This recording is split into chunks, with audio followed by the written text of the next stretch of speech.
Kreu i Partisë Demokratike Sali Berisha u shfaq këtë të shtunë përpara mediave për të njoftuar një fitore që ai e konsideroi të rëndësishme në fushatën e tij ndërkombëtare për të denoncuar, siç thotë ai, krijimin e një narkoshteti nga ana e qeverisë Rama.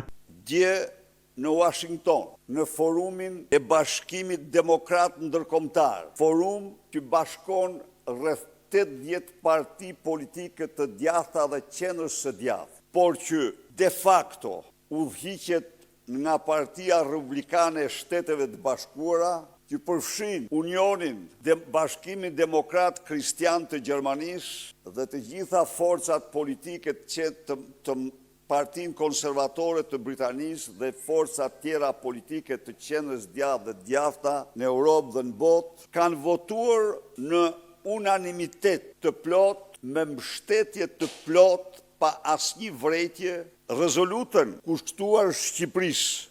Berisha theksoi se një rezolut me 11 pika e miratuar të premtem në Washington gjatë forumit të Bashkimit Demokrat Ndërkombëtar, sipas Berishës, është një goditje të reformës në drejtësi dhe kreu të spagut duke të kritikuar vendimet e motivuara politikisht ndaj drejtuesve të opozitës.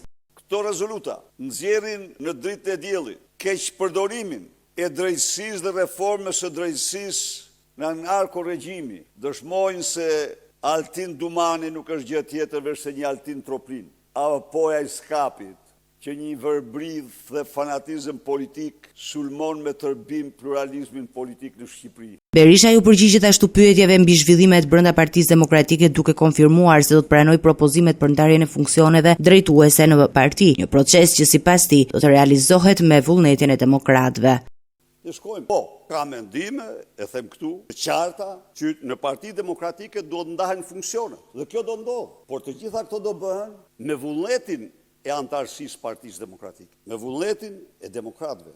Ai sqaroi se nuk impresionohet nga takimet private të organizuara nga individë të tjerë të partisë, duke shtuar se ka pranuar vetëm një takim me Ilir Ali Mehmetin. Asnjë takim privat nuk më impresionon. Asnjë takim privat, absolutisht. Ndërkohë, do ndigjohet çdo zë brenda forumeve. Ky besoj, kjo është detyra ime, ky është parim për çdo forcë politike demokratike. Por ata që zgjedhin privatën kanë bërë zgjedhjen e tyre. Ilir Ali Mehmetin e kanë pritur, ka kërkuar takim dhe e kanë pritur. Antari kryesisë Saliani nuk ka kërkuar.